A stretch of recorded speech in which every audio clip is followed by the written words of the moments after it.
tidak dadaan gitu, memang kita arrange-nya di ujung karena hari ini hari terakhir kami masuk ya, sudah mulai libur, atau bahkan perguruan tinggi lain juga sudah ada yang libur lebih dulu gitu.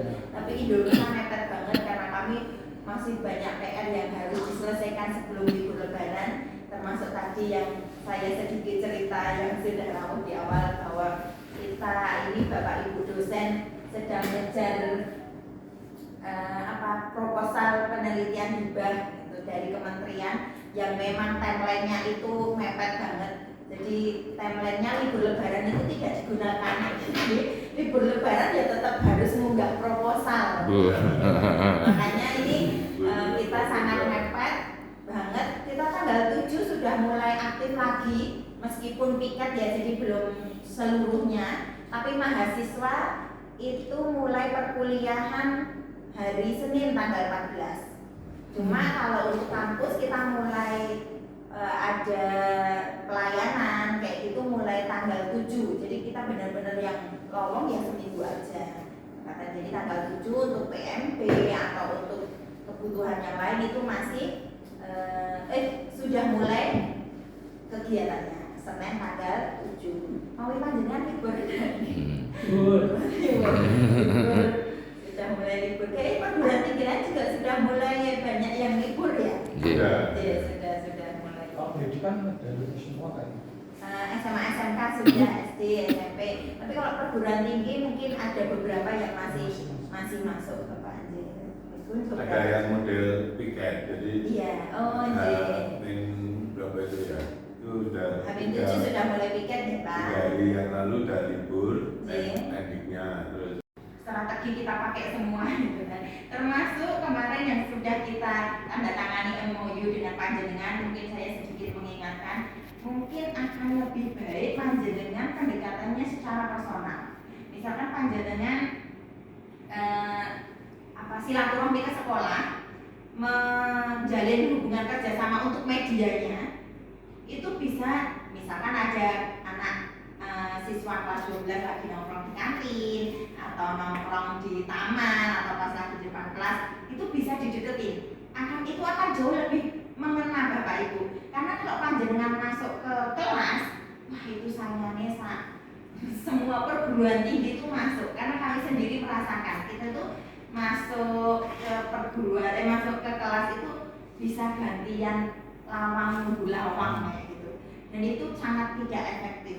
Jadi menurut kami kalau panjenengan menjalankan strategi yang seperti itu nanti malah langsung mental, mending akan lebih baik itu panjenengan istiqomah 1 atau 2 itu dideketin, dibangun hubungan yang personalitinya jadi dibangun relationship secara personal. Itu akan jauh lebih mengena. Dengan bisa ngobrol deket 2 atau 3 orang itu akan jauh lebih nyaman menerangkannya. Nawarin program beasiswanya juga akan lebih nyaman. Karena teknik seperti itu kami gunakan ketika kami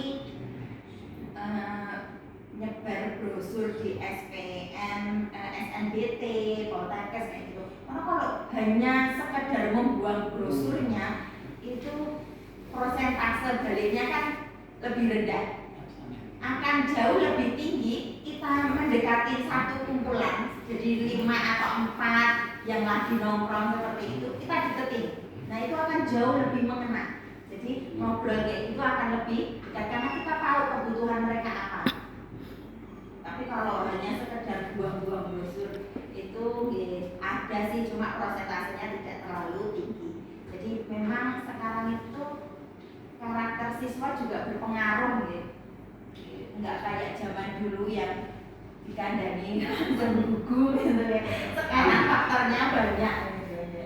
Ini satu kampus 2, ini saya sedikit mengulang produk knowledge. Jadi kalau ketemu siswa atau ketemu tetangga atau besok ketemu saudara pas silaturahmi halal bihalal, kalau ditanya Indonesia itu punya berapa kampus toh, kok apa bersiji sing nang Mangkulit dan enggak, kita punya 2 kampus 1 dan kampus 2, bahkan ya Pak Dian. Kemudian program studinya saya remind lagi, kita akan tetap fokus di vokasi, bagaimana menyiapkan SDM yang benar-benar bisa langsung direkrut ke kampus, karena memang saat ini kekuatan kami di situ. Kita kan bentuknya politeknik, industri rekrutnya langsung ke kampus. Nah, ketika besok kami transformasi menjadi Universitas Indonesia, titik fokusnya masih tetap sama.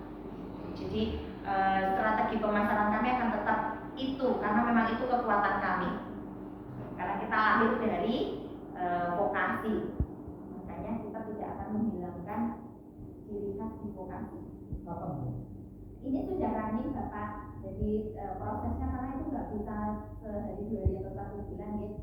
Tim kami sudah jalan, tim akademi sudah jalan, karena harus di apa? Prosesnya itu bisa 6 bulan lebih ya Pak ya. Seperti yang lain, harganya sampai tahun 2022. Iya, Allah tahun 2000 selesai. SK keluar harapannya. Dan kalau perguruan tingginya transformasi, otomatis kita juga harus menambah jumlah lagi. Jadi tidak sampai 5 juta termasuk saya itu yang di Indonesia dari universitas tentunya nambah di mana lagi. Yang jelas nanti kita akan menghadapi karena memang ada salah satu syarat kalau mau transformasi, salah satu syarat luas kampus itu memang ada ya luas minimal seperti tetangga kita yang sudah transformasi lebih dulu, ada klinik sudah jadi TSU. Saya rasa perguruan tinggi di Solo banyak juga eranya berubah, pasarnya berubah, dan kebijakan pemerintah pun juga berubah. Sehingga kami juga harus menyesuaikan untuk tetap bisa eksis, tetap bisa berkembang, ya.